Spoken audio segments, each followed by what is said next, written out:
Sharavathi Pump Storage Project, pumped hydro energy storage project. It is just very similar to your batteries. Battery is a energy storage. It's electrochemical, whereas pumped hydro energy storage project is a mechanical project. Is a mechanical storage project. So I will start with explaining the basics of what a pump storage project is. Sorry, I have to stand in one place.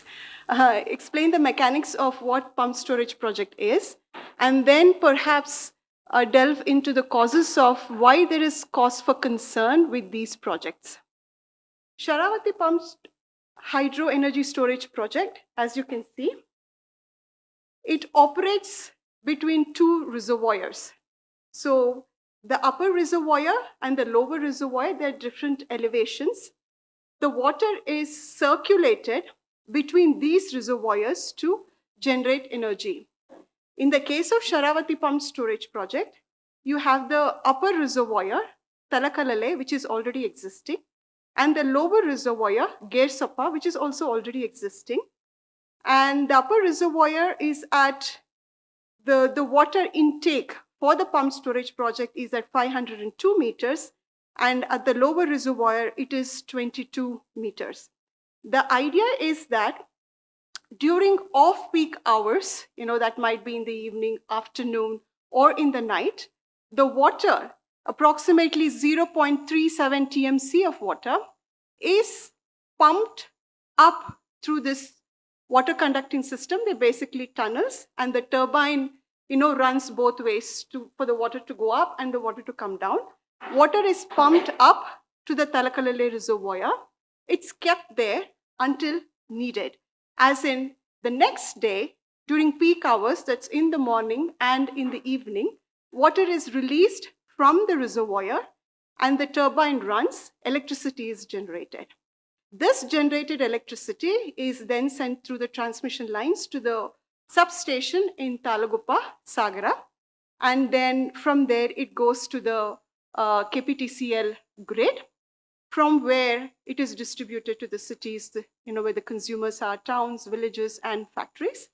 Some of the important actors here are, the project is proposed by Karnataka Power Corporation Limited. They run our thermal power plants in Bellary, Raichur, then the hydel plants in Shivana Samudra, it could be Kali River, it could be Sharavathi River, Malaprabha, Ghataprabha. Then the nuclear is not run by Karnataka state, it's a center, so the nuclear is also part of our grid. Then we have Karnataka Power Transmission Corporation, KPTCL, they take care of the transmission, the grid. Then you have MESCOM, Bangalore Electricity Supply Company, just like BESCOM, they are the one who take the power from the grid to the consumers. So these are the actors. Then we have Mega Engineering. They have received the contract to execute this project, which is worth 10,400 crores. Then we have WAPCOS, which is an Indian institution that does the design for the project. It does the environmental impact assessment. So these are the players in the project. The core purpose of this project is to enable renewable energy integration, renewable as in solar, wind, and also to maintain grid stability while giving us peak power. So it's also about peak power management. So if I miss any details, because I feel that I have to rush to the other slide, given 30 minutes. So if you have any questions, just keep them and we can cover them during Q&A. So what is the great cause for concern? It seems like we need peak power. Everything seems fine. It's just water circulating between two reservoirs. The reservoirs are also existing. The thing is, the devil is in the details. And it's also in the project siting. Where is the project sited? There's disproportionate environmental and ecological fallout due to the project siting. So there are 4 reasons, for our concern. And the first one is the disproportionate environmental and ecological fallout due to the project siting. It is sited in the Sharavathi Lion-Tailed Macaque Wildlife Sanctuary. And I must say that wildlife sanctuaries are actually in violate areas. And as you know, if people in conservation know that we have uprooted the tribals living in the forest in the name of conservation, but today allowing such projects in the same locations. So the siting, it's both in the sanctuary and the sanctuary's eco-sensitive zone, which are prime habitat for lion-tailed macaque. Lion-tailed macaque are arboreal, as in, they need the canopy. That's their habitat. The canopy is their habitat. So we have many endangered species. I've just listed a few in terms of, the king cobra, the tiger, and the pangolin.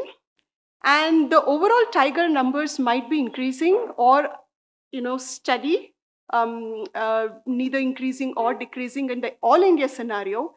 But in these particular areas, if you look at the numbers, the tiger populations are actually decreasing because there's increasing fragmentation in the wildlife sanctuaries and also the tiger corridor. And Section 29 of the Wildlife Protection Act. So all the wildlife sanctuaries are governed by the Wildlife Protection Act.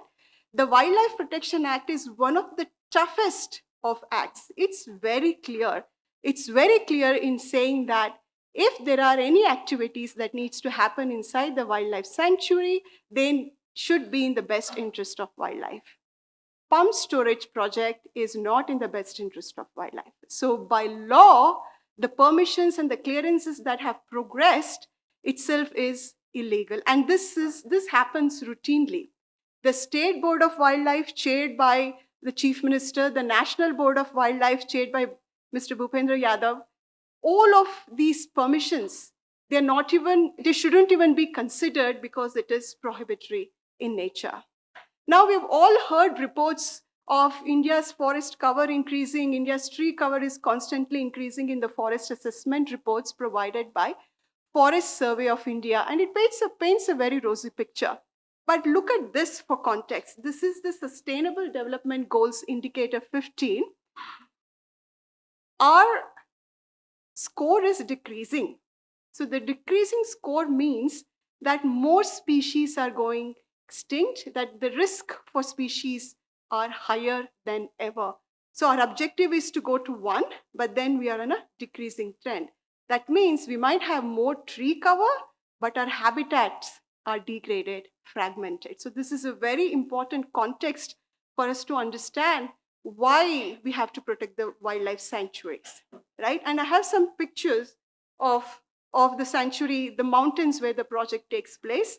So I want you to sort of look at them because they'll give you a sense of the beauty of the place, the value of the place, right? This is the Sharavathi LTM sanctuary, and here in these mountains is where the tunneling and the blasting will happen for the project.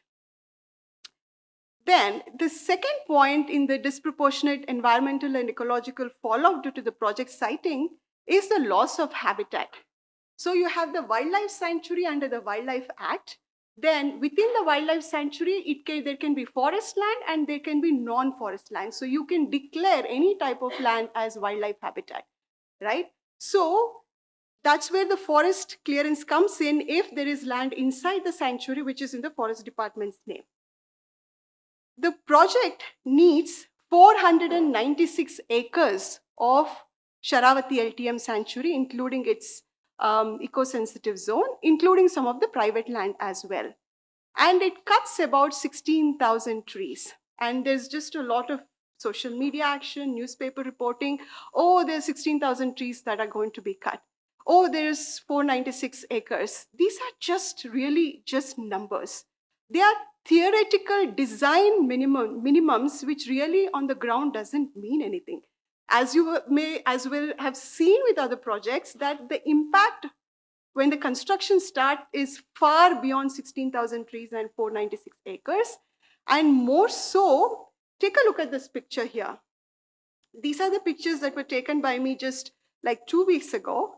And you can see how they count the trees. So they will count this, they will count this, they will count this. But then what happens to the rest, right? The understory, what happens to what is above the soil, in the canopy, what happens to what's under? So these are all not counted for. So this is what we call as the habitat. So how do you account for the loss of this habitat with 469, 496 and 16,000 acres, right? So they don't capture the complete essence. Then the other thing about siting is that these wildlife sanctuaries are protecting a very small patch of evergreen forests. If you know anybody who has created an evergreen forest, we create a forest, we are able to plant trees, but then has anybody created an evergreen forest till now? Man-made evergreen forest, we never know. So, and these evergreen forests on the west coast are the ones which regulate monsoon. So they're very, very critical for the Indian economy, for the economy of Bangalore, for the economy of Karnataka. And as you can see, since 1985, in 1985, we have 7.5%, and in 2019, we have only 5.7%. And that too, it's quite fragmented. It's of no use for wildlife. You know, the species known and unknown going extinct all over the world has increased exponentially. This is what we are losing here. And the third point is the Sharavathi Valley. Then you have the Chakra River. Then you have the Varahi River, where the Mani Dam is. You might recognize these catchments with the Mani Dam.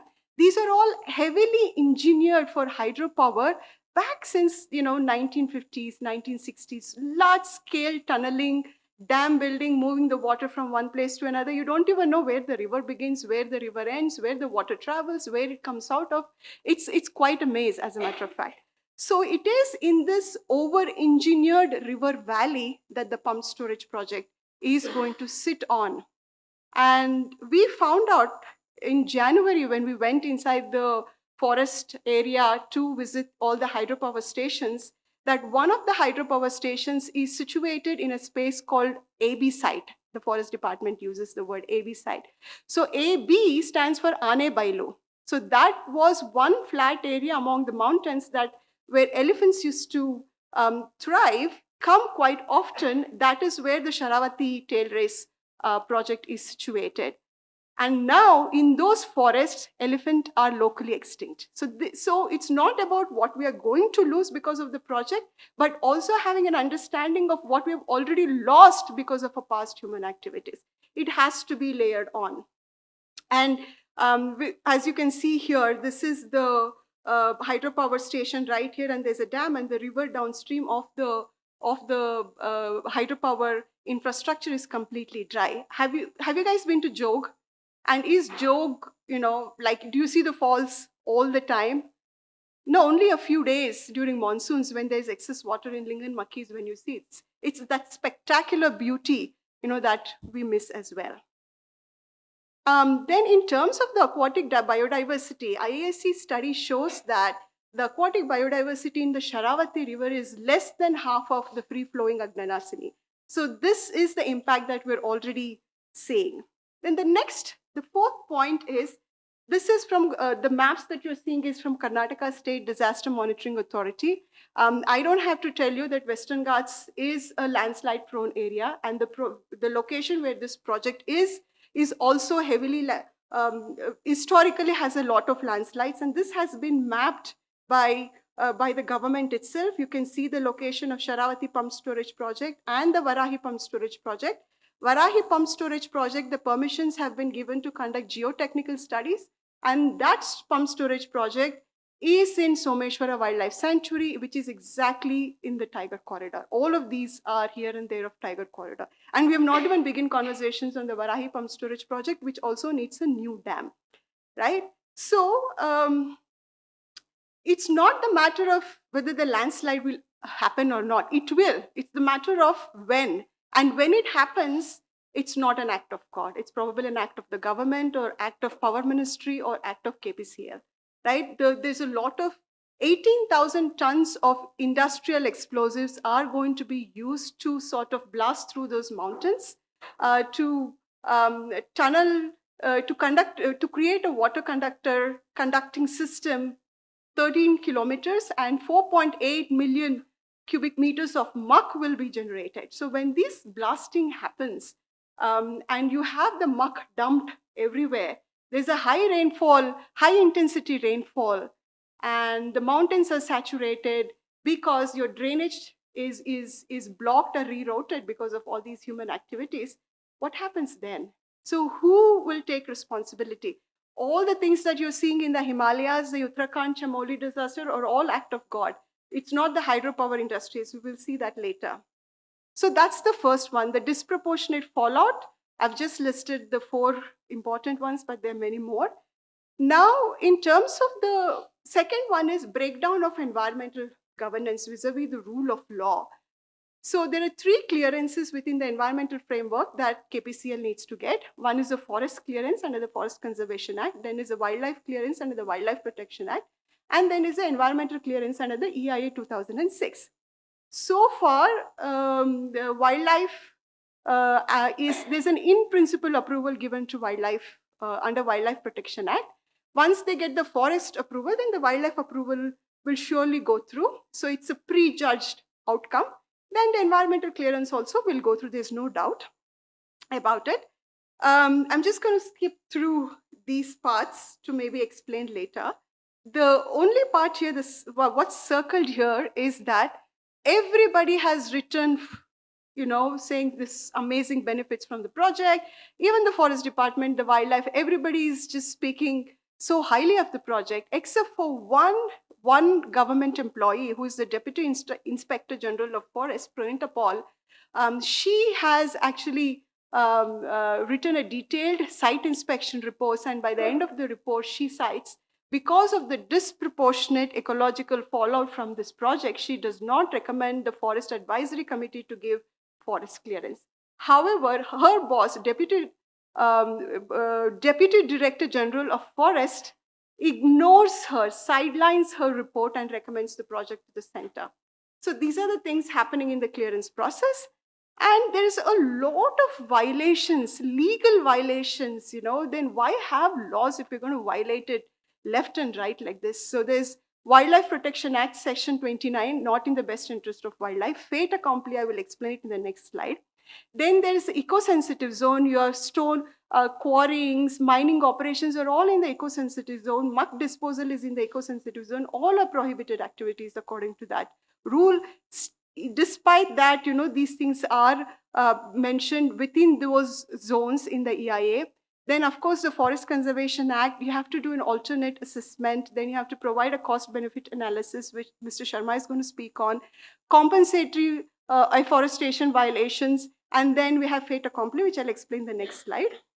Then the environmental impact assessment was released to the public last August. And the public hearing is scheduled for the 16th in Shimoga and 18th in Honavar. In the public hearing, you have to look at this 500-page technical document and sort of talk about the impacts, and your objections has to be brought forward.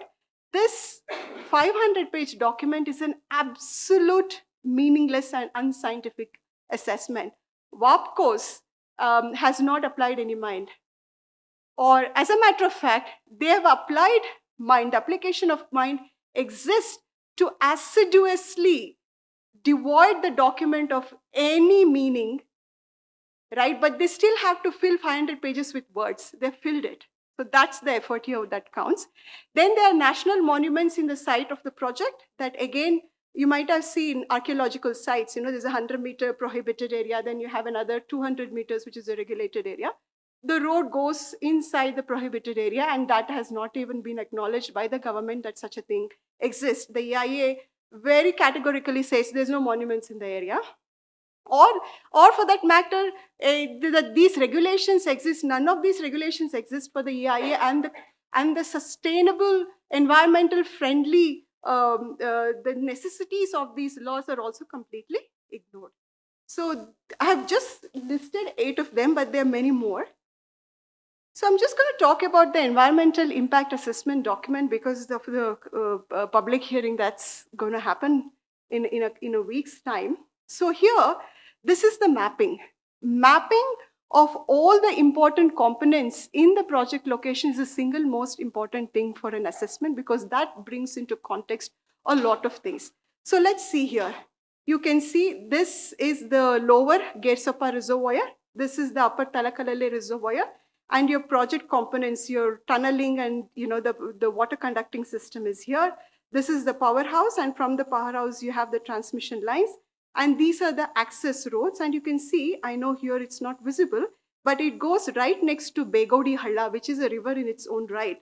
Begodi Halla, which then joins Kalkate Hole, again a big river, which then joins Sharavathi. Then you have a bridge that needs to be constructed across Calcutta, and there is a Nagar Basti Keri bridge.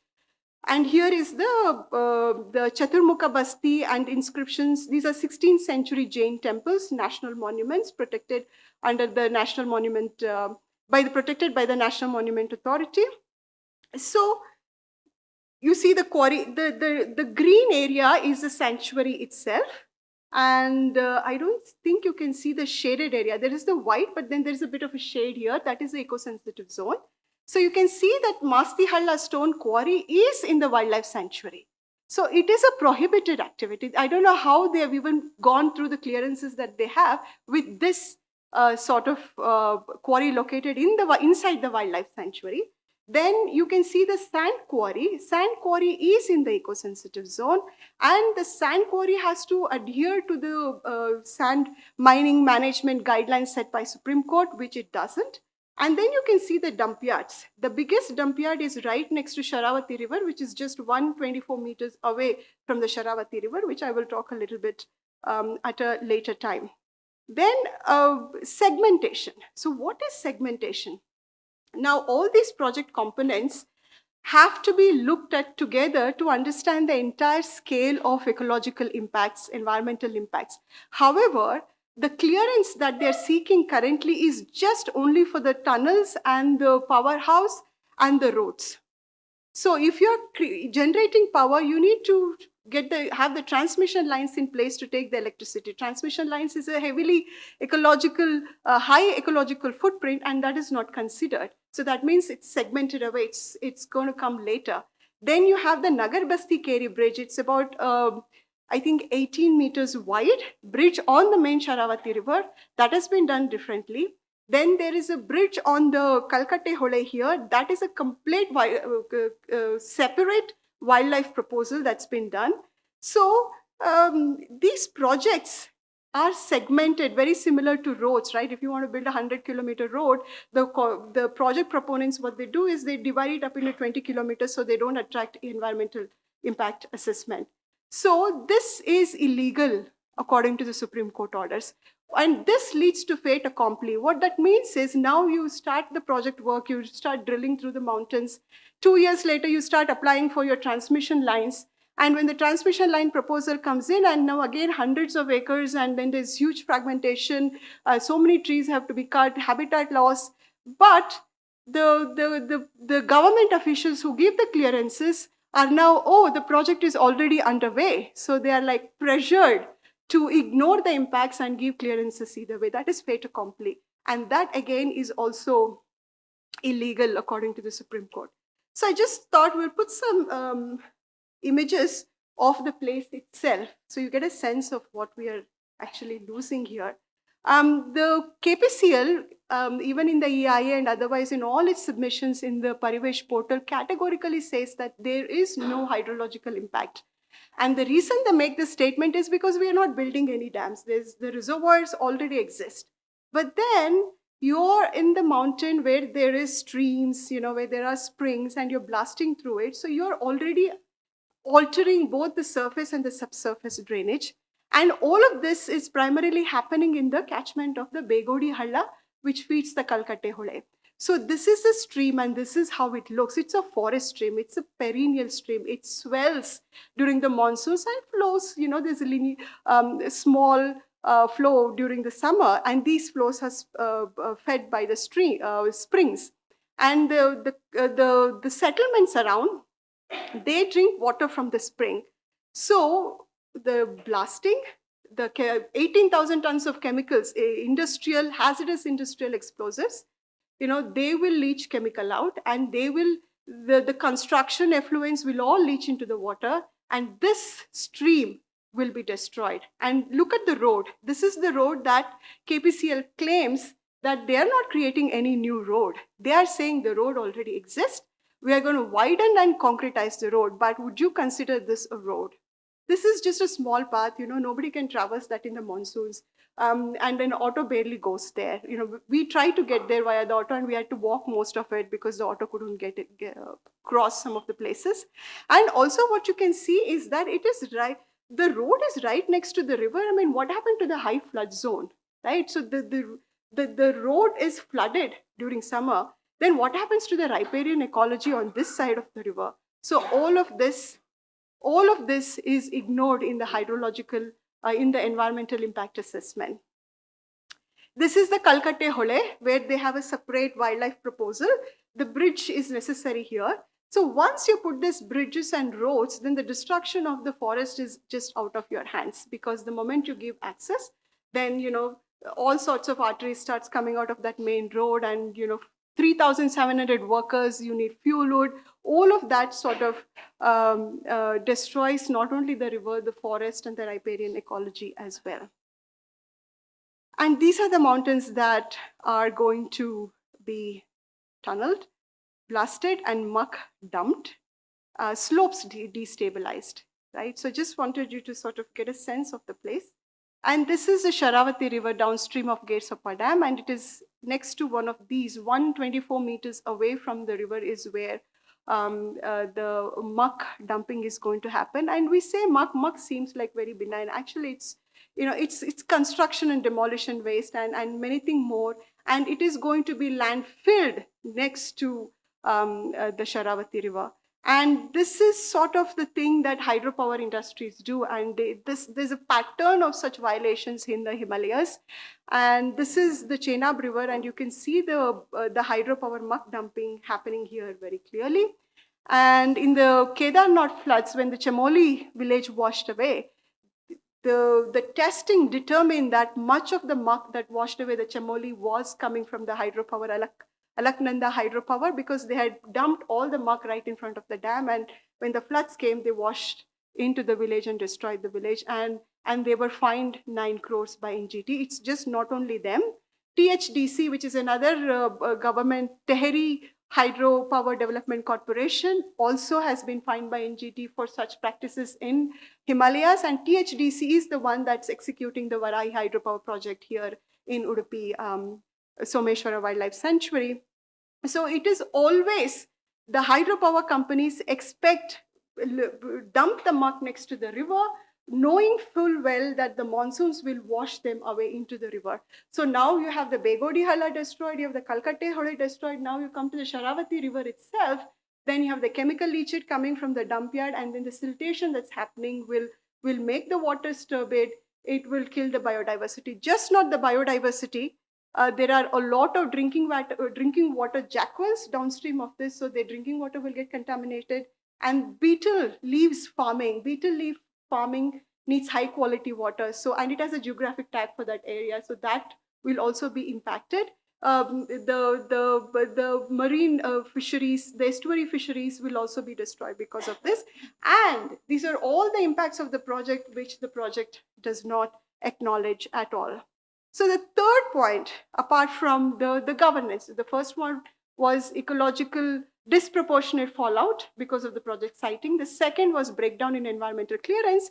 And the third one is proliferation of that projects.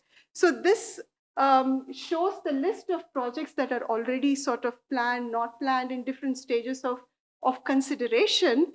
So, and then if you go to the next slide, this is the image by Australian National University.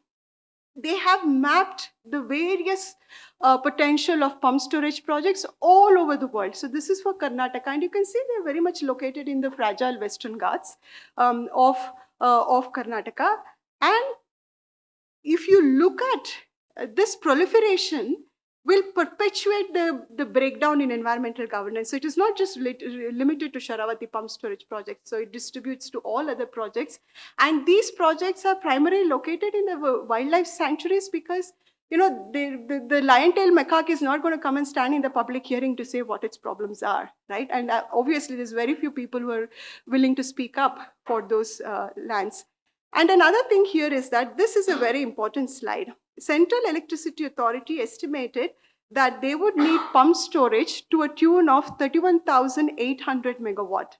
But today, as assessed by Prayas Energy Group, The projects in the environmental clearance pipeline is 1,51,700 megawatt. That's approximately 4.7 times more. So we're overdoing it, right? We're overdoing it. And the fourth one, why?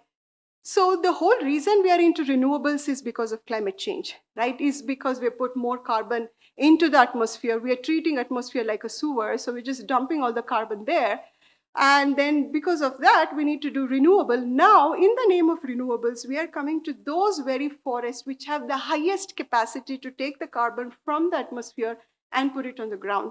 You might have heard about carbon capture and sequestration. Carbon capture and sequestration is taken from the atmosphere and put it on the ground. So the forest is already doing that naturally, and the color red indicates, this is a study by IISc, indicates that this project site, including the Varahi and other wildlife sanctuaries in the Western Ghats, have already sequestered a lot of carbon. I won't get into the numbers right now, and also have a yearly sequestration, capacity. So by doing these projects, we are undoing the natural carbon sink and the natural resilience coming with it. So this is another significant point. And this is a Global Forest Watch map. You can see that the Western Ghats is where the sequestration is happening in the name of renewables, in the name of climate solutions. And of course, 50% of non-fuel capacity, fossil fuel capacity by 2030, that's our international commitment. So the question is, at what cost are we doing the transition into renewable energy? The devil is in the details. So this is the last slide. And if you want to do something, then here is a list of emails. Please do write to them. The critical assessment of the environmental impact assessment will be on our website, mappingmalnad.com, proper English words, mapping Malnad. Malnad means mountains, the Western Ghats. And there will be a review, so feel free to pick from the review and write your own emails to these people in MOEF. And if possible, show up to Shivamogga for a public hearing in Saga. Mr. Sharma will know where the location is. Yeah? Okay, thank you. Namaste. Good evening, ladies and gentlemen. I would like to start with thanking Bangalore International Center for giving us an option here, a good opportunity to reach the entire state through a state-recognized center here, Bangalore. I live in Sagra, only around 25 kilometers away from the frontiers of the wildlife sanctuary and the project area, which Ms. Nirmala Gowda so eminently explained. She has made my job much easier because I can concentrate on a lot of technical economic issues. I am sure, had you given her an opportunity, Ms. Nirmala Gowda would have taken about 2 hours filling up with a lot of information, a lot of concerns, and all of them are huge relevance to the state. What I would like to do is, if you may please excuse me if there are some sort of repetitions. I try to avoid them because I sat through her presentation and seen her. What I would like to do is, as I said, there are so many concerns here, whether it's environment, social, ecological, technical, legal, anything you can think of, they're all reflected in this project proposal if you look at it carefully. What I would like to do is, she has concentrated on larger issues, ecological issues, and how this project may impact whatever the little patches of forest left in the Western Ghats. And keeping that in the background, I would like to argue and make a presentation before you that why we don't require this project at all, because I'm an electrical engineer. And I would like to extend that argument to say that Ms. Nirmala mentioned about a huge number of projects being proposed at the national level. What I would like to stress is, basically any hydroelectric project site where there is a drop in water from a higher level to a lower level, they are all can be candidates for pumped storage plant. As a professional, power sector professional with around 45 years of hard experience in the power sector, I want to challenge the very need the pumped storage plants in our electricity sector, keeping in view that we need to go for higher percentage of renewable energy sources to reduce the fossil fuel percentage and to protect the entire humanity from climate change, global warming. This is the same argument what our authorities are proposing in order to propose for such pumped storage plant. As an electrical engineer and who have studied all these things for a number of years, we started, I live in Sagar, and we came to know about the pre-feasibility report of this project by WAPCOS. WAPCOS is the Government of India undertaking, Water and Power Consultancy Services.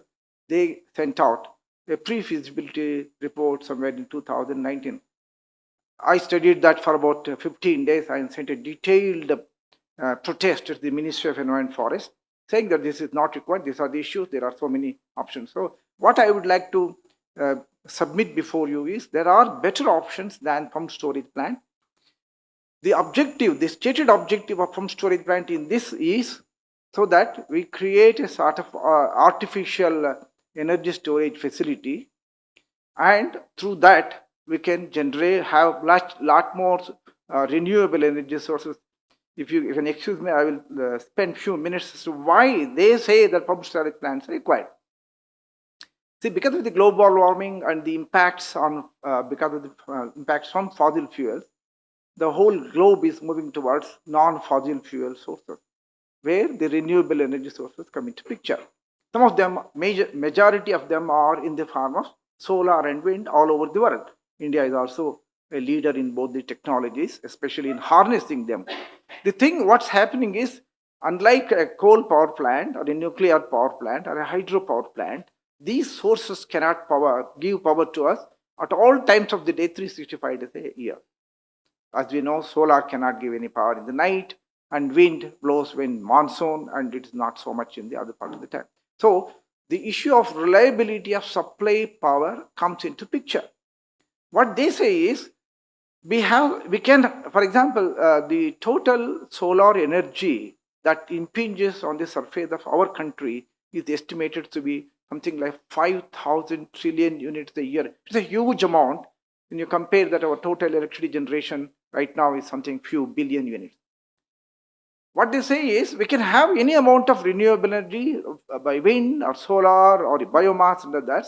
The question here is, when there is excess of generation of electricity, what do we do with that if we don't have the demand? For example, on a Sunday or a holiday, 12 o'clock in the afternoon, summer, so all solar power will be pumping maximum of power to the grid.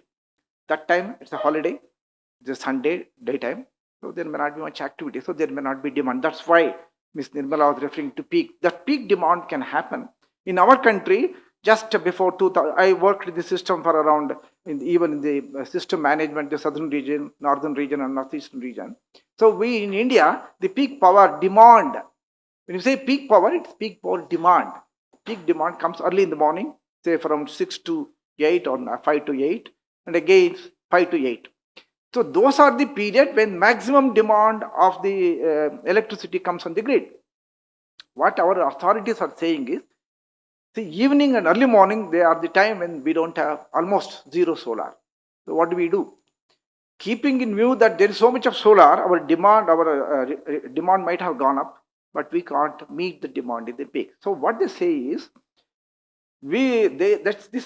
or any energy storage would use the excess electricity available in the grid anytime, not necessarily during peak period, even during daytime, early morning hours, when there is a very strong wind blowing in monsoon, let's say, late night.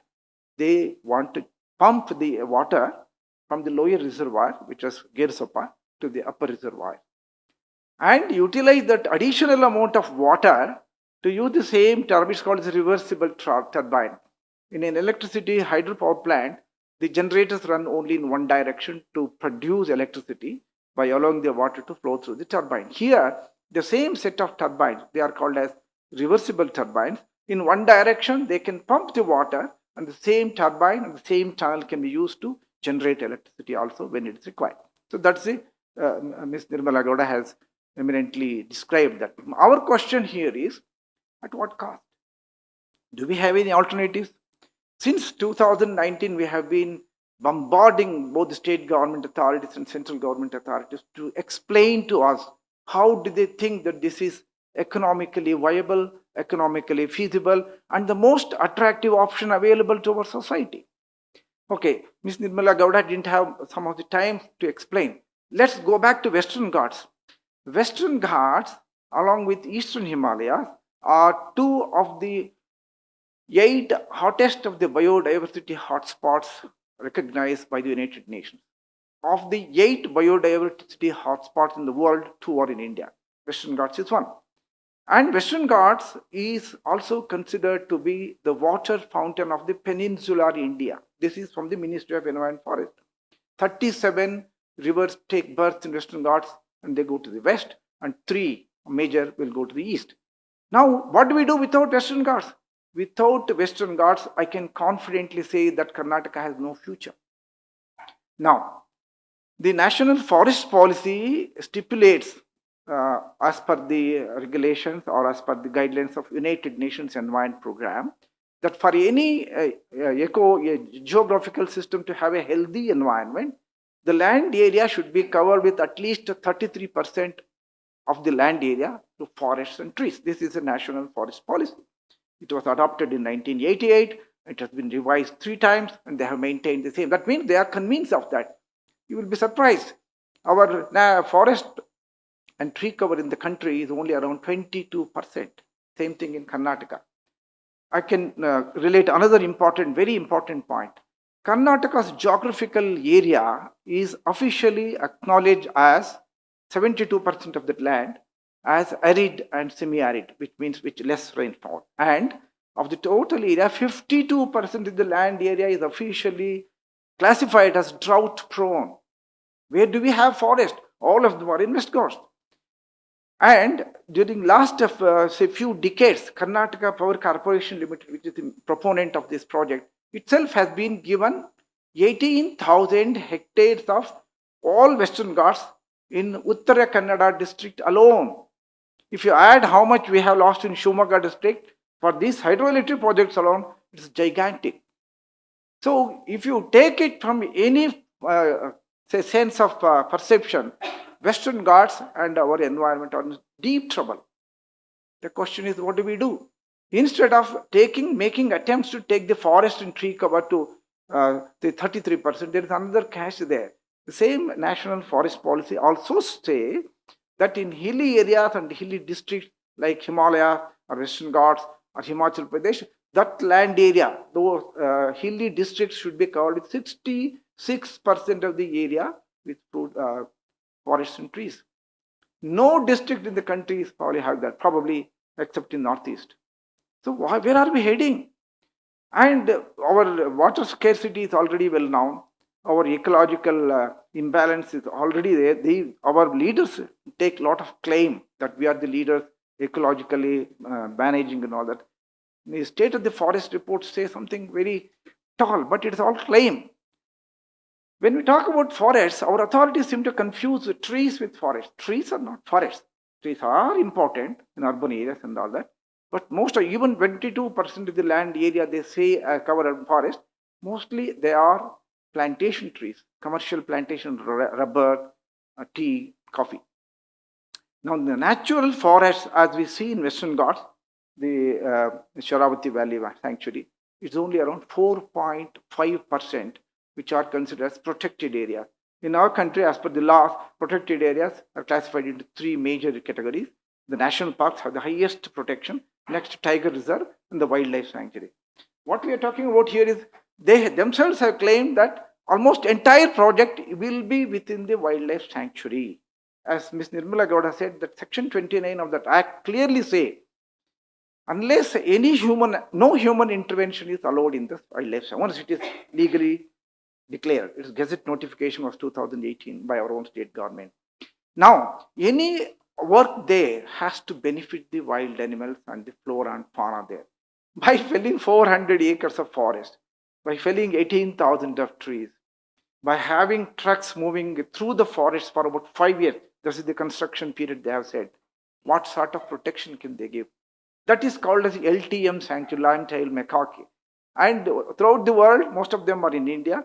Our 2,400, our 700 are here, and they are arboreal in nature. What will happen to them?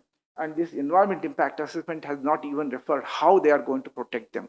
Not only that, there are many endangered and endemic species as per the IUCN, International Union for Conservation of Nature in this area.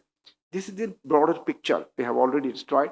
And there are many stretches in this Sharavathi river has only 132 kilometers of flow. Out of that, there are many stretches where there is water is almost stagnant because so many dams have come through. One dam finishes, the next dam, the storage starts. The question here is, what do we do next?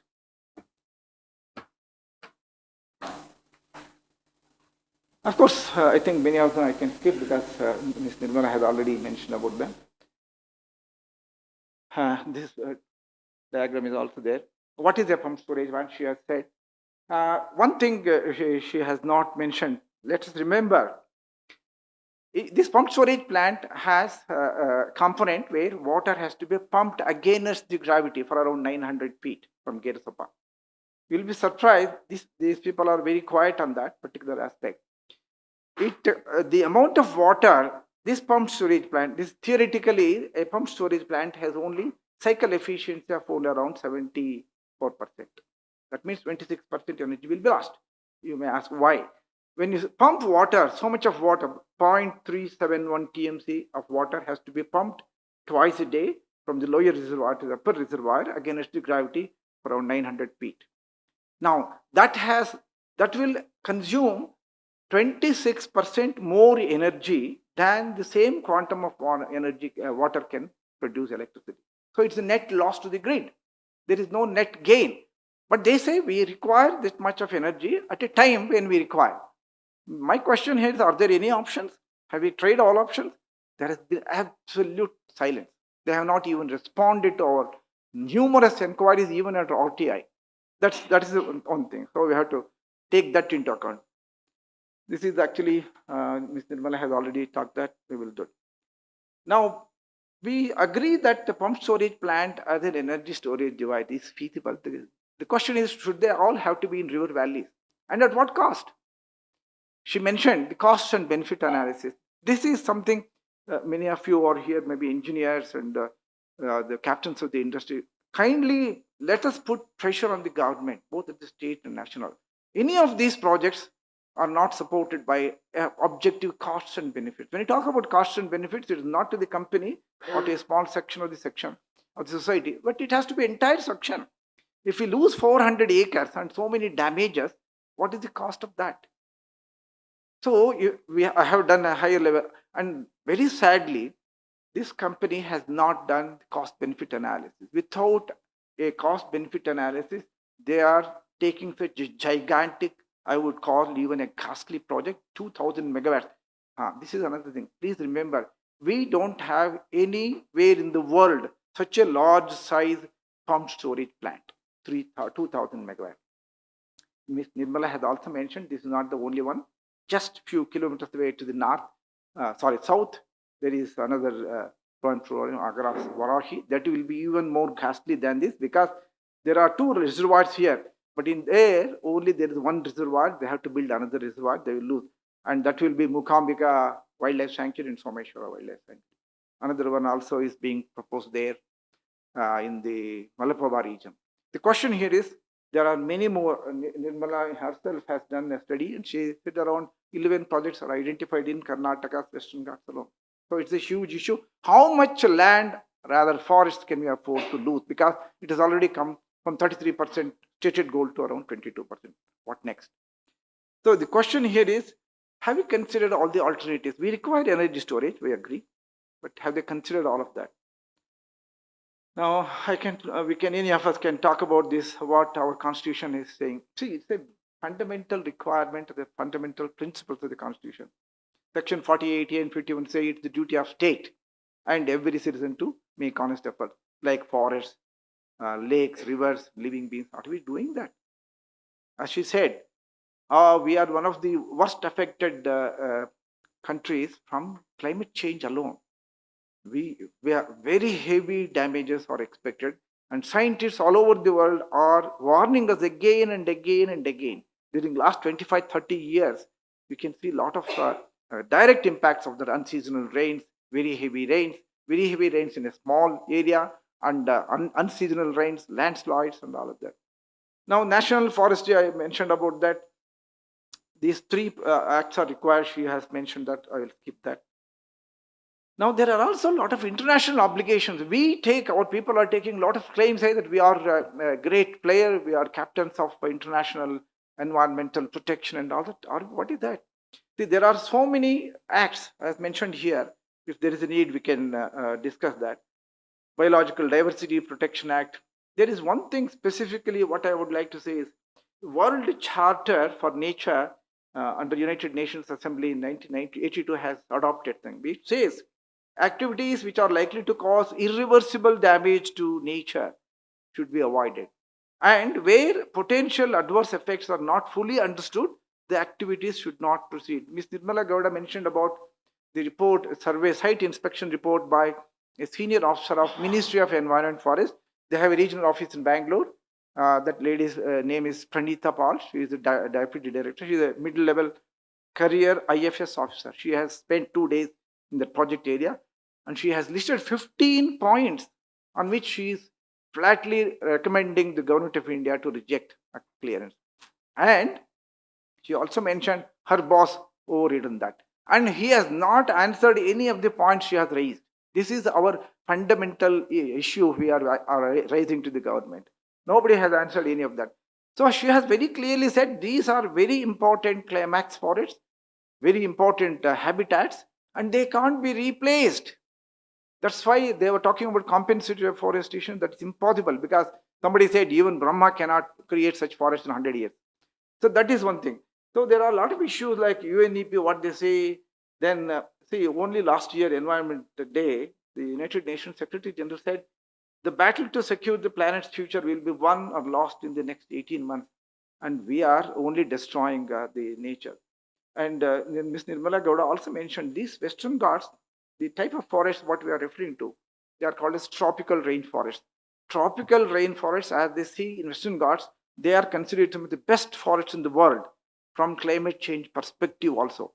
The Indian Institute of Science has done extensive research last 20-30 years, and they say this particular area, Kaveri, then Kali River, they have some of the highest biodiversity varieties in the whole Western Ghats of say 1,500 kilometers.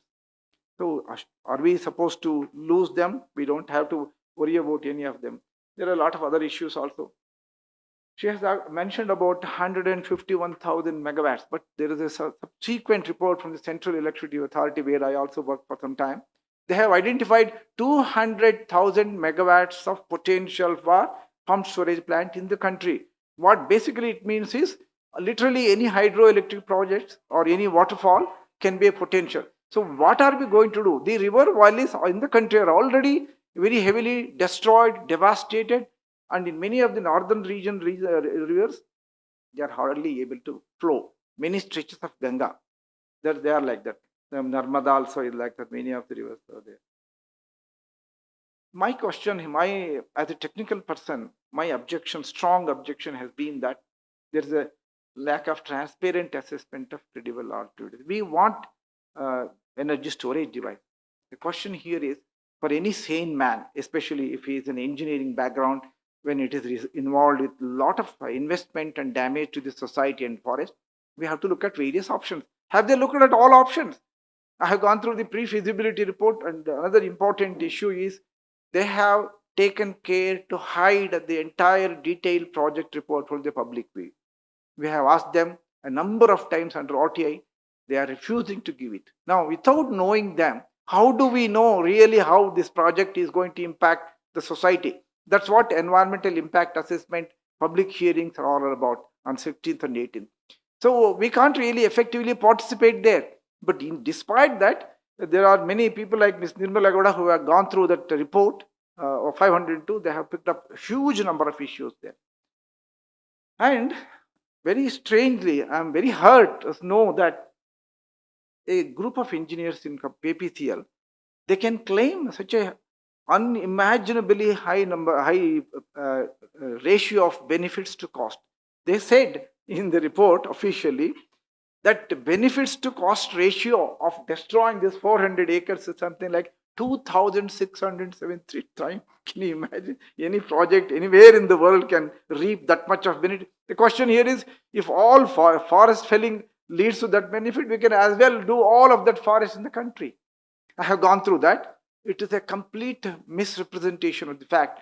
Who in right senses would exclude the project cost, operation maintenance cost, the transmission cost, and the huge cost of pumping energy water from the lower to upper river. They have taken only the NPV of the forest value, what they have to pay to the government of India, that is around 250 crores, but they are taking all benefits, something like 58,000 crores. Okay, so what I have done is, I have gone through the high level of cost and benefit analysis. See, here you can see those are the cost components, benefit components. They have left out many cost components. For example, there is a additional transmission line is required because the existing line cannot meet that 2,000 additional load. They have conveniently forgotten that. She was talking about fait accompli. That's what they are trying to, because that line may require another 60 acres of land in the same area. They have hidden that. That is in it. So if you do that, look at the bottom here. My own calculation is the two benefits to cost ratio is only 0.95. It is not even 1. And many engineers here would agree with me that internationally the practice is, if your benefits to cost ratio is less than 1.5, then that project is not fit to be pursued here. It's less than 0.95. And they are claiming that it is around 2,673, and a kind of strong grilling by the Ministry of Environment and Forest, they brought it down to 73. But even 73 is not accepted, it's only 0.95. Okay, next. There are techno-economic attractiveness of battery energy storage. There is something battery we all have. We have seen battery energy storage, UPS, like in our homes. This has gone to the grid scale, some thousands of megawatt scale. A lot of projects have already been awarded to get battery energy storage system. My question is, why not? They have a lot of advantages. This project, pump storage plant, requires around 6 years to build. Battery energy storage, if you place an order today, another 6 months or 1 year, you can commission that. There is an advantage there. Instead of, let's say, the Maharashtra and Gujarat recently awarded tenders for 2,000 megawatt of battery energy storage in those states. That's the same capacity of Sharavathi. The question here is, those battery energy storage systems need not be in one location. They can be spread all over the state in all substations without troubling a single plant, single tree. My question is, why not? They also have better thing, because the cycle efficiency of a battery energy is around 85% as compared to around 74% here. And it won't destroy any project. It won't destroy any forest. So that can be basically just under the ground floor of Vidhan Saudha. Nothing. So as a matter of fact, it has a lot of advantages. Turnaround time, and the land required also is very minimal in that case. And it is gaining. Our next question here is, since we are increasing the renewable energy sources by leaps and bounds, our potential is huge in India. Then what do we do when we run out of the pump storage plant capacity potential? Then again we have to go to the battery energy storage system. So our question is, why don't you go for that battery energy storage system now? What do the countries like Australia, Saudi Arabia, Gulf countries who don't have money, rivers at all, how are they managing it? Even France do not have much of water resources. They are based on nuclear. How are they doing it? Australia, I lived in Australia and I know they are doing it light, left and center. They are leaders there. How nobody is answering our question. We are asking the question, why are you preferring pump storage plant against so much of opposition and so much of ecological disaster when you have a better option? Nobody is answering that question. Okay, this is one thing probably Nirmala would also have liked to. This is the IISc team. They looked at this particular project identified area over the last 20-30 years, what has happened, what is the research and all that. They have made a very strong statement. They have mentioned that it's an illogical doomsday path by today's decision makers. And if you don't touch anything of those forests, those 153 hectares of forest as it is, their total ecological value to the society is around 40 crores a year. Over 50 years, that can give around 9,000 even if you apply NPV. The question here is, why do we have to spend around 10,300 crores at the project cost only to destroy the forest? That's the question we need to ask. There are a lot of issues. They see these are all showing that we don't really require pumped storage plant. The country already has moved resolutely towards BESS. It is a well-established practice. Why don't we expand on that? Why do we have to do that? These are the question. Our question here is, have you proved anywhere that PSP is absolutely essential for the development of society? Can we do without them? Or should they all have to be river valleys? Can you not go for battery energies? Karnataka government has awarded a contract for a battery energy storage system. The question here is, if it is found to be techno-economically viable, why do we have to go to pumped storage plant? So that is basically our issues. So these are the addresses Nirmala also has given. I would earnestly request each of you to consider writing to the ministry. The question is not with the state government, it is out of their hands. It has already gone to the Ministry of Environment and Forest. These are some of the addresses are given. Kindly, if you are convinced with our argument, you can also answer many of your questions. We require much more time than that. I registered my objection to the public hearing in writing. I have listed around 50 points where we are uncomfortable with this, and they have not answered any of them. So there is so much to talk about. There is not a single perspective from which we can accept even the thinking of pumped storage plant in such a ecologically sensitive zone. That's all. Basically, I would like to thank IISc again for giving us the option and this fantastic platform.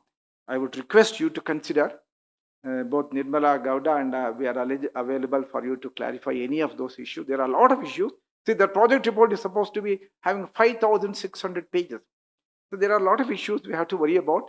But to be frank, Karnataka government, KPTCL, KPCL, Energy Department, Chief Minister's Office, Chief Secretary, none of them have answered our question. The question here is, if it is supposed to be in the public interest, why people should not be involved? Basically, that's what you want to say.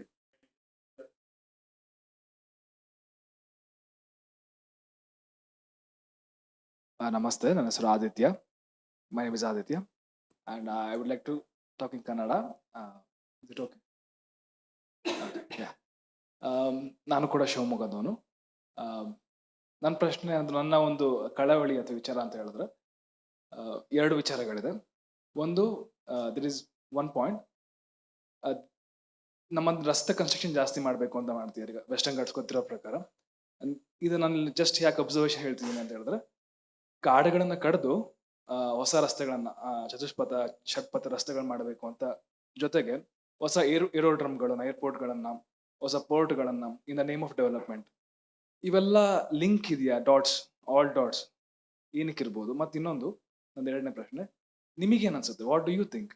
ಏನಿರ್ಬೋದು real ಕಾರಣ? ಯಾಕಂದ್ರೆ ನಾನು ಕೂಡ ಎಷ್ಟೋ ಅಫಿಡೇವಿಟ್ಗಳನ್ನ ಕೊಟ್ಟಿದ್ದೀವಿ as a students ಅಥವಾ volunteers ಆಗಿ ಕೇಳ್ತೀವಿ, ಮತ್ತು ಅವ್ರಿಗೆ ರಿಕ್ವೆಸ್ಟ್ ಕೂಡ ಮಾಡಿದ್ವಿ ಫಾರೆಸ್ಟ್ ಡಿಪಾರ್ಟ್ಮೆಂಟಲ್ಲಿ, ಏನು ನೀವು ಆ್ಯಕ್ಷನ್ಸ್ ತಗೋತಿದ್ದೀರಾ ಅಂತ ಕೇಳಿದಾಗ ಅವರು ಮೌನವೇ ಉತ್ತರ, ಮತ್ತೇನೋ ಸಿಗಲ್ಲ. ಸ್ಟ್ರೈಕಿಗೆ ಸುಪ್ರೀಂ ಕೋರ್ಟಿಗೆ ಹೋದಾಗ ಮನಸ್ಸು ಸ್ಟಾಪ್ ಮಾಡ್ತಾರೆ, ಬಿಟ್ರೆ ಏನು ಇರಲ್ಲ. What do you think? ನೀವು ಇಷ್ಟೊಂದು ಇನ್ವಾಲ್ವ್ ಮಾಡಿ ನೋಡ್ಕೊಂಡಿದ್ದೀರಲ್ಲ, ನಮ್ಮ ಯೂತ್ಸಿಗೆ ಹೇಳೋದಾದ್ರೆ ಏನು ನಿಜ ಕಾರಣ ಏನಿರ್ಬೋದು ಅಂತ ಅನ್ಸುತ್ತೆ, ಆನೆಸ್ಟ್ ಆಗಿ ಹೇಳೋದಾದ್ರೆ? Thank you. Yes, I can translate that. Thank you. So what he's asking is that it is just not the pump storage projects that are a problem in the Western Ghats. There's huge infrastructure investments in roads, road widening. And obviously, as you know, the Western Ghats is on the west, so any road connecting the interior, that's the Maidan, to the coast area has to pass through these mountains. So I know, so his question is, what do you think of this? You know, are these connected? Correct? That's your question. What may be the reason why they are persisting? Yes, why they are pushing them. So I'm aware of the airport in Bangalore. I think that's the one that you're talking about. And then there's the port in Tonka Beach, Honavar, which is the estuary of the Sharavathi basin. That's another issue. The fishermen are facing stress from all angles, from the pump storage projects also, but also additionally also from their houses and their fishing areas being disrupted because of, I think it is JSW port in Tonka Beach. And then there is also the Keni port also that's coming up. Then you have the Hubli-Hankola line as well.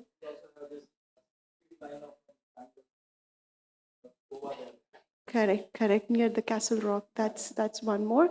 And then you also have the expansion happening from Tirthadi to Agumbe down. There's a tunnel that they're considering. These expansions are literally cutting through the forests.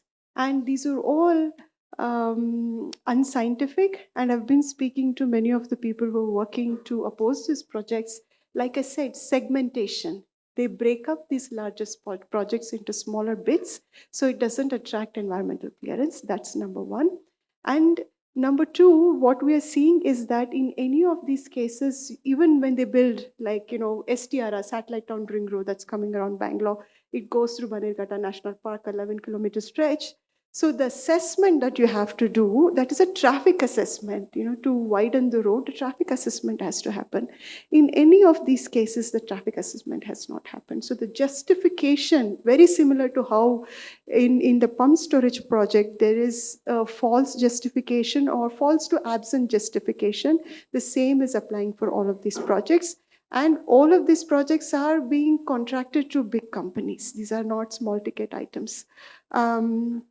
So I think, veiled way, what I'm saying is happening here.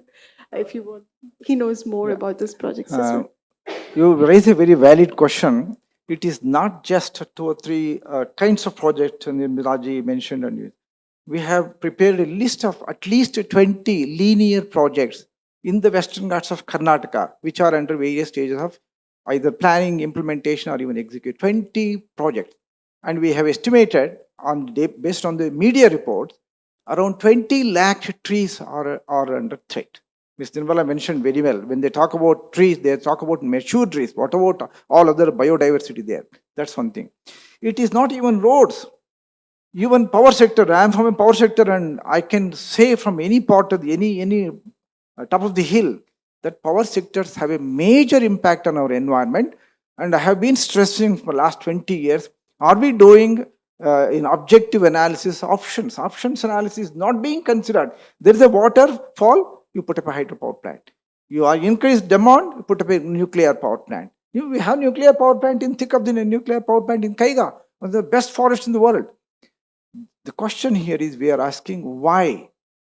And he wants to know what is the reason behind all these so-called developmental projects, despite knowing the devastation. I have done thinking on that. If you can straight away link it to the high GDP growth paradigm we are following.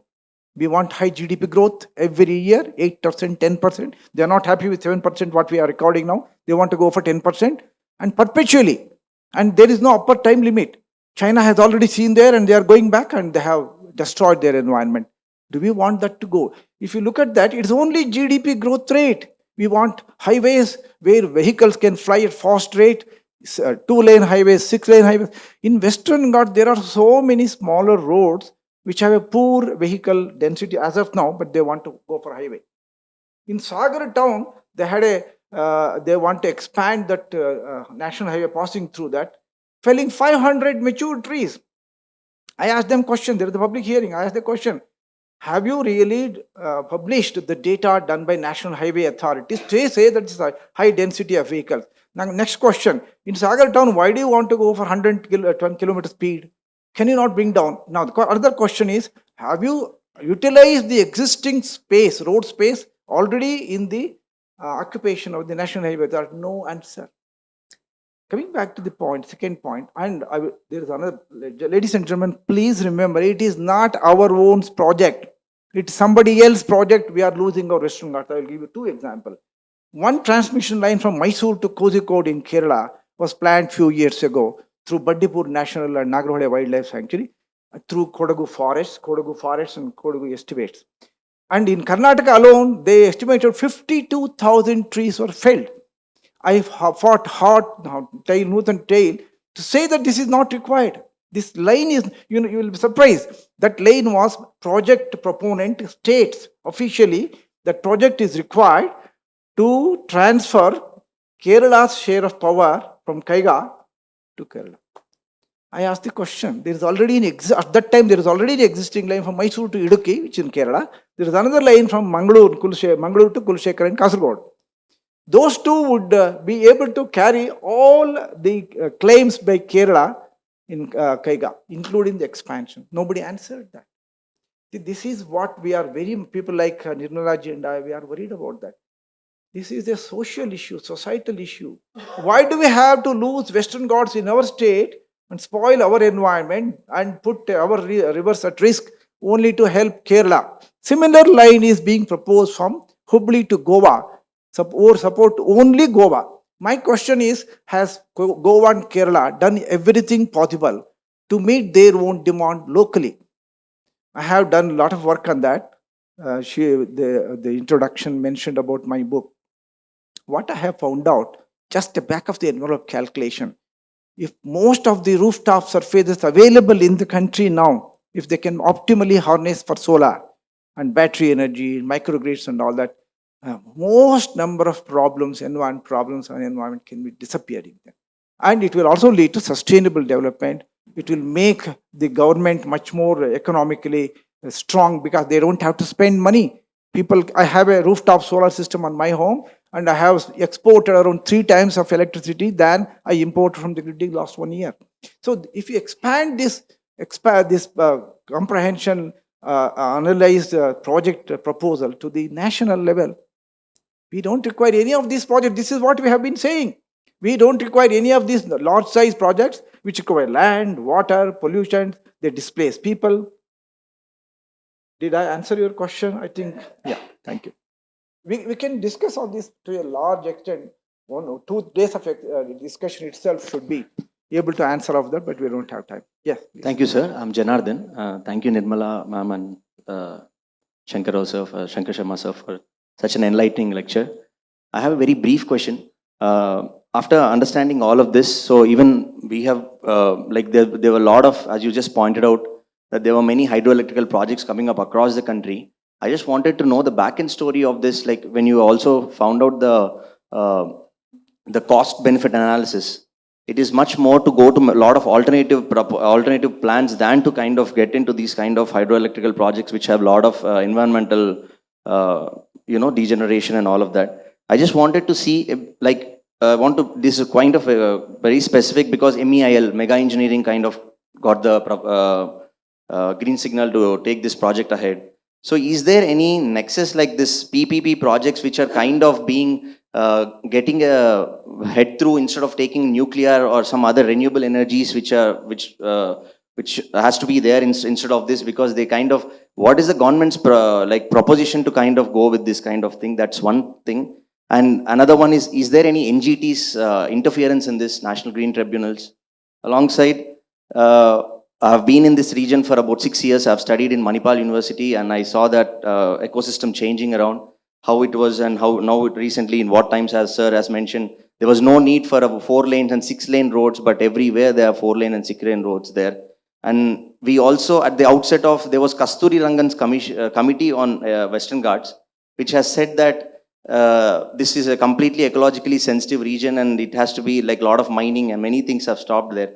But why are these new things being proposed in the first place? And I just wanted to get an overall clarity. My main question is the first part of it. Thank you, sir. I will take that. Okay, can I add that? I left to answer another question here. What may be the real reason why so many projects, which even if when they are proved to be economically viable, not viable, and when there are alternatives proposed? It's obvious. I'll tell you one reason. One glaring at this from this forum, we don't want to put any allegations. It's in the media. See, this particular project, the application for environment clearance and all of these clearance went to the Government of India only this year in January. Okay, but please remember, we all insisted that without any of those 3 clearances, they can't start with the work. Not even a single tree, not even outsiders are allowed there. They cannot go. In this context, you will be surprised to know that a contract for this project has been officially awarded with the Government of Karnataka long time ago, last year, August 2024. What can you say about that? How do anybody know that this project will get environment clearance? If environment clearance is not obtained, they can't go ahead. So what is the hurry? Why should they contract should be awarded? There is another aspect to that. National Board for Wildlife, they looked at this application a few months ago, and even though it is not in their say guidelines, they have given something like in principle not. They say principally we agree for this project. How can they do that? As the mineralogy mentioned, without getting forest clearance or without environment clearance, any of these agencies, if they even indicate a positive response to the project approval, then there will be a lot of issues there, because the tenderer who has won the contract, he may come into picture. So there are a lot of issues. We ask this question. And another thing is, there is another information being floated in the social media that as a part of that contract award, 10% of that amount, estimated amount of the 8,000 crores at the time, so around 800 crores might have already been paid to the successful bidder for the preparation of the work, you can imagine. Now, because of people like us and because of support from you, if you stop the project, what happens? Will the government going to get that 800 crores back? There are a lot of allegations on that. We don't want to go there. That's one thing. Now, same thing coming back to the GDP. When you start about the GDP, this is the issue here. We want more lanes, more forest. There is absolutely, that's what I said. There has been, I worked in Australia and New Zealand, where I used the economic decision making tools such as cost benefit analysis and options analysis to drive home the point. And they agreed. My management companies agreed for certain projects. They shelved many projects. But here, there is no such issue here in the country where it is mandated that through cost and benefits analysis, the project proponent has to establish that this project is required and there is no other benefits available from other projects and other projects cannot be compared. We don't have such a issue at all. That's why I keep begging people. We should come to the forum where we have to ask for the government. Where is the question? How are we proving? How is the project proponent proving that that is the best option available? He has not proved anywhere. And he will be surprised to look at the detailed project report. They are not even discussed the options available. Various options are available. And we are asking specific questions. They are not answering. Same thing you apply to all these projects. Why do we require an expansion of single lane through a thick forest? She showed a small footpath and they are claiming that as a road. And very importantly, she didn't have time to mention that under the Wildlife Sanctuary, under the Protection Act, no tarred metal road can be permitted. How are they going to move all that much of many trucks in that wildlife sanctuary without a metal load? This is a very clear violation of what has been mentioned under the Supreme Court's order for that specific. So you can ask any number of questions. Nobody is answering them. This is our problem here. And we can't go to the court for everything. And for your information, NGT is not having a jurisdiction over wildlife protection. Wildlife Protection Act doesn't come under there. So this is associated with wildlife, so we can't go to NGT. But people in the forefront of the agitation in this district, they have already made up their mind. They are preparing some lot of documents to be prepared to go to the court of law if all our administrative efforts and the opposition from people fail. That's basically. Did I answer your question? Would like to answer? I'll just add a couple things to that. He's right. Wildlife Protection Act, you can appeal, put a petition in High Court of Karnataka, and that is after you get the wildlife clearance. At the moment, the clearance's status is in principle approval, which does not amount to a clearance. Then you can challenge the forest clearance, which is based on the Forest Conservation Act, and that can be challenged in NGT, National Green Tribunal. And at the moment, the forest clearance meeting has happened at the center level and they've asked for some clarifications. So if the forest clearance is given, because of the in principle of approval, the wildlife clearance is also considered to be complete. And then the EIA 2006 notification where you have to get the environmental clearance. Once the clearance is given, you will have 30 days to appeal NGT. Making your points, and after that you can head to Supreme Court. So that's sort of the legal judicial recourse that the citizens can take. And the second question, Kasturi Rangan, yes, So the eco-sensitive zone, ESZ, is something that is the buffer around the wildlife sanctuary, right? Now, eco-sensitive area, ESA, is what was notified or what was considered by Kasturi Rangan's report. And this project area, including the Varahi project area, are all in the eco-sensitive zones as has notified in the draft MOEF notification. They passed it the 6th time last July. 6th time, and all the Western Ghats states did not get on board, so it's still in a draft stage at this point. Sorry, I didn't understand your first I question. like to what she said. You mentioned about Kasturi Rangan report came later. Before that, there was Madhav Gadgil report. Sorry, the Madhav Gadgil report under the Ministry of Environment and Forest, they set up a high-powered committee under Professor Madhav Gadgil, who is a renowned ecologist from IISc Institute of Science. They made very strong recommendation. The objective of that report was to preserve Western Ghats. Now they made very extensive recommendations how it should be done. Now they didn't accept. Our political leaders, they were not happy with that. They reconstituted another committee to look at that. And even this committee, they diluted recommendations with Madhav Gadgil committee to some extent by removing the areas to be protected and all that. But our government is not accepting even that. How are we going to protect the Western Ghats? They say they have sung songs about Western Ghats in Western Ministry. It's the biodiversity hotspot, for water fountain of South India. All of that they said. But what is happening? More and more projects are coming up. So my submission is it is not just pumped storage plant, as this gentleman asked me. Lot of projects are being proposed, and you can understand the timber mafia. Timber mafia is very active in those areas. All sorts of see, when the forest throughout the country and in our state, since the forest and tree cover has come much below the 33% target, we can't even imagine of diverting any forest. But we are doing even in the wildlife sanctuaries, even in the protected areas. So how are we going to meet our ecological requirements? And those are the best forests from climate change perspective as to what we have there. So there are only problems, and I think more number of people should come forward and ask all these questions. All these questions should be asked. This is what we keep saying. I have many hands out there. Let's keep the answers crisp. We have 10 minutes, is it? 2 minutes. Okay, we'll keep it very crisp. Yeah. Hi, good evening. Thank you so much for your talk. Very enlightening. I've worked in Kabani for many years, but that is from the tourism aspect. For the past several years now, I've been working in Madhya Pradesh.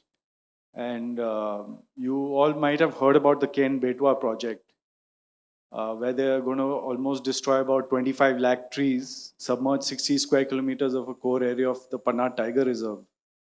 And in and around that area also there's coal mining, diamond mining. So my estimation is at least about, anywhere from 2.5 to 5 million trees will be destroyed in that area. So, sir, I just, at the end of your presentation, you had put some emails there to, address our concerns. My worry, sir, is, I actually have been banned from going into some areas. We were trying to shoot a documentary. And what I understand now is when the government violates the law and the Supreme Court doesn't enforce the law, the only way to actually go about this is to become an outlaw. And as funny or risky as that sounds, if you see what's happening in Nepal right now, that is what the system has done to me. I want to see the next generation, which is the Gen Z, really take this up aggressively and assertively, because for our generation, I've given up hope. There is absolutely no hope, and I'm, not in a very depressing, this is a very realistic way. I've been working on this. So anyways, I just wanted to share that the Western Ghat issue is also a national issue. And as much as we would like to address this in, a legal way, I think we need to start exploring other options. Thank you.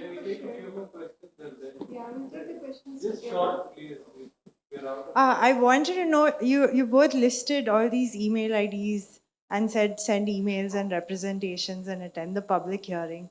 So how effective are like this bombardment of emails to all these addresses and also physical presence at the public hearing, how effective is it going to be in deciding whether these projects get clearance or not? You couldn't say it, but I can say it as a member of the audience. He mentioned mega engineering. Mega engineering has been censored for many reasons, good reasons. For example, some of the disasters in the Uttaranchal area were because of projects that mega engineering did not execute properly, leave alone anything else.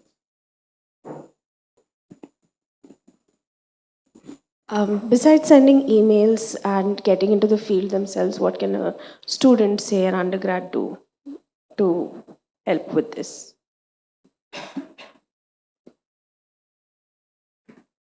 Back in the days, the Kudremukh iron ore company, I mean, they managed to close it down because on environmental, on those grounds. I mean, so there are some battles which can be won. So, I mean, are they, I mean, Can I start with that, Rivaji? Now, they're all very valid questions, but I don't think I should be advocating any of the strong actions. I don't think we have reached at this stage. There are still avenues, legal avenues. Courts are one, but we have to unfortunately say the courts are already overloaded. See, as I said, we have 22 projects in Karnataka alone in the Western Ghats. Can we afford to go to the court of law with all of how much time would require? There are hardly few people like Nirmala and others who are fighting that. Where do they find resources to hide? I have written to Supreme Court of India to consider PIL, so motor case on few issues. But they have not answered. The question here is, I am 3,000 kilometers away. I can't afford to go to the court of law, Supreme Court, because what I am raising are all pan-Indian issues. There are serious issues. I would request youngsters, there are few options. I will not be very pessimistic about not sending emails. There will be some. Imagine 10,000 people write email to the same issue to the ministry. It has to have option. And I can assure you, if 10,000 people do that, we will request our members of the parliament and legislative assemblies to raise that issue. It will have a positive impact. And what else can you do? Kindly start writing articles in the paper. We have raised some very fundamental questions, cost-benefit analysis, national level perspective, welfare of all sections, how violation of these protection, our own laws, our own principles, our own policies are being violated. We can start asking the question, GDP, how much GDP is captured? Even if we reach $50 trillion economy in next 50 years, are we going to enjoy the bounties of the nature? Because nature will not be left. So these are the issues where there is a lot of things we can do. Social scientists say it requires around a critical mass of people to participate in such movements to bring the societal level change. In a 140 crore population, or even 2,000 people cannot come. We prepare online preparation, we prepare endorsements, we have already sent it to the ministry, and we request people, only you have to do is endorse, or you can modify and send. But not many, even the committed environments do not find time to do that. So how you can imagine what will happen? If 2 people, 3 people make noise, government has not even responded to our petitions, representations, etc. But we will continue to do it. That's why we consider such forum as very important way we can reach large number of people. Thank you. Yes, the Kudremukh is a very successful example, and it took them decades to get there, and after much destruction. The legal recourse is the way for us, and we will be doing that, including Shankar Sharma and the local activists. Then coming to your question, I want to remind the Gen Z, we are in a democratic country. That means exercising your rights does not only mean that you vote the day that somebody is to be elected, but then you make your local leaders, your MLAs and MPs know what you think, and there can be any way, writing to them, being present physically is even more important. You have no idea that we have nobody in the environmental movement, the most important movement of our times. Transgender and environment movements are the most important at our times, and there's just nobody here. So you write and you write, that's the way. And of course, writing emails and writing in the media, social media, all of that helps, but that's the only way that the policymakers know that we care.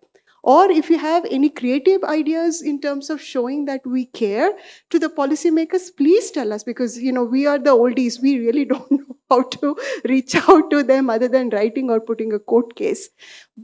We have to be assertive in our democracy. If we are passive, we lose what we have. I think India is a very passive country.